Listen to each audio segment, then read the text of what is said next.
बिना साज बिना बाज हम उठाएंगे आपकी आवाज। डर भी नहीं किसी का, न किसी का लिहाज, क्योंकि हमारा लक्ष्य है एक जागरूक समाज।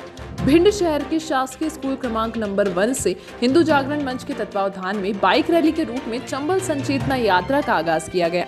चंबल संतेजना यात्रा का उद्देश्य आम जन को चंबल की धरा से अवगत कराने के साथ साथ देश विदेश में चंबल की जो छवि है उसे बदलना है। सामान्य जन में यह भ्रम है कि चंबल बागियों की शरण स्थली रही है, जो कि गलत है। चंबल वह धरती है जहां से भारतीय सेना में सबसे ज्यादा सैनिक है, जो बॉर्डर पर जान हथेली पर रखकर देश की सुरक्षा में लगे हुए हैं। इसके अलावा चंबल का अपना ऐतिहासिक महत्व है। हिंदू जागरण मंच द्वारा आयोजित यह चंबल संचेतना यात्रा बाइक रैली के रूप में सुबह 9 बजे भिंड से प्रस्थान किया तथा ग्राम बरही चंबल के तट पर विश्राम किया जाएगा। इस बाइक रैली के बाद चंबल संचेतना यात्रा इंदौर के जहानापाव से प्रारंभ कर धार, रतलाम, मुरैना, बूंदी, करौली, राजस्थान आदि चंबल के किनारे स्थित गांव होते हुए भिंड में समाप्त की जाएगी। हिंदू जागरण मंच के राजीव सिंह ने बताया कि हमें चंबल के लिए पर्यटन स्थलों एवं फलदार छायादार पौधों का भी संरक्षण करना है। साथ ही चंबल प्रकृति की अनमोल धरोहर है। पूरे विश्व भर में चंबल की एकमात्र नदी है जिसका जल स्वच्छ है, इसीलिए इसे स्वच्छ और स्वस्थ रखने के साथ साथ इसके सौंदर्य को बचाकर रखना हमारा उद्देश्य होना चाहिए, जो कि पर्यावरण के लिए अति आवश्यक है। देखिए हिंदू जागरण मंच के पदाधिकारियों ने क्या कहा। अपनी आजीविका के लिए भी उपयोग कर पाएंगे और एक पहचान भी बन पाएगी। यहीं पर पास में एक पचनादा नामक स्थान है, बरही से नीचे 30 किलोमीटर नीचे अपन चलेंगे। वो एक इस प्रकार का संगम था जो आध्यात्मिक दृष्टि से बहुत महत्वपूर्ण था। वेद व्यास जी का जन्म वहाँ है। ये पूरी पांडवों की कर्म क्षेत्र रहा है। कर्ण का जन्म यहीं पर है। तो वो सारी चीज़ें हम लोगों के सम्मुख लाके एक पर्यटन का भी हम हब बना सकते हैं। हम अभी चंबल का भ्रमण कर रहे हैं, उस दौरान देखने को मिलता है कि समुद्र में जो बीच होते हैं, जिन बीच पे लोग दिनों रात व्यतीत करते हैं अपना एंजॉय करने के लिए, ये तो ऐसा बीच है हमारे चंबल में जो आध्यात्मिक चिंतन के लिए बहुत अच्छी जगह है। मतलब यहाँ पर उन संतों का जन्म हुआ। यदि आप देखेंगे हमारे चंबल के किनारे के संतों की एक हमने अभी अनुभव किया, तो वो दुनिया की चकाचौंध से दूर एक शांति का संदेश देने वाले संत हैं और वो उस प्रकार का ज्ञान देने वाले हैं जो हमारे जीवन को चरमोत्कर्ष पे पहुँचाता है। तो उस प्रकार की चीज़ों को भी हम लोगों के सम्मुख लाने वाले हैं।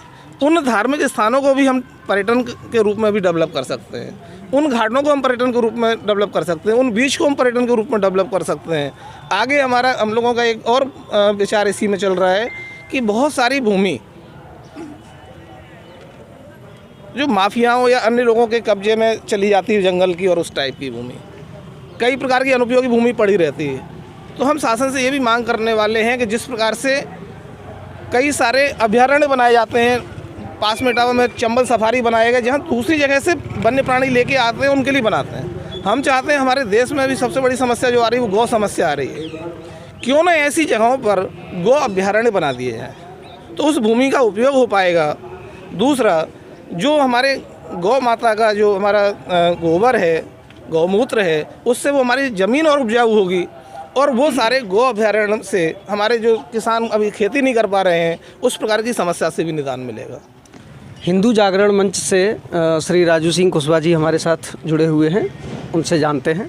चंबल क्षेत्र को इतना नकारात्मक प्रकट किया गया है, खासकर फिल्मों के माध्यम से या अन्य चीज़ों के माध्यम से, चाहे वो आदिकाल रहा हो, चाहे वो मुगल काल रहा हो, चाहे ब्रिटिश काल रहा हो और चाहे वर्तमान काल रहा हो। उस समय अध्यात्म के क्षेत्र में मुगल काल में भी बहुत स्वतंत्रता संग्राम सेनानी रहे और ब्रिटिश काल में भी कभी भी परतंत्रता स्वीकार नहीं की। तो ये विषय निकल के आया कि क्यों ना हमारे चंबल क्षेत्र को सकारात्मक छवि जो निकाली जाए, इतिहास निकाला जाए। चूँकि वो इतिहास अंकित नहीं है, तो जब वहाँ से आना हुआ तो सभी प्रबुद्धजनों से हमारी चर्चा हुई।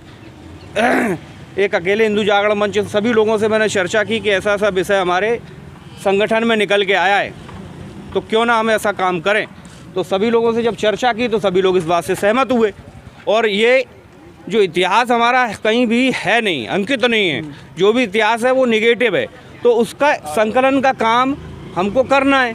जब हम अभी जा रहे हैं, जहाँ भी जाते हैं, तो वो आदिकाल का इतिहास, चाहे वो मुगल काल के समय में जो भी रहे हों, राज्य रहे हों, या ब्रिटिश काल में, उन्होंने सबने संघर्ष किया तो वो सब चीज़ें नहीं आई।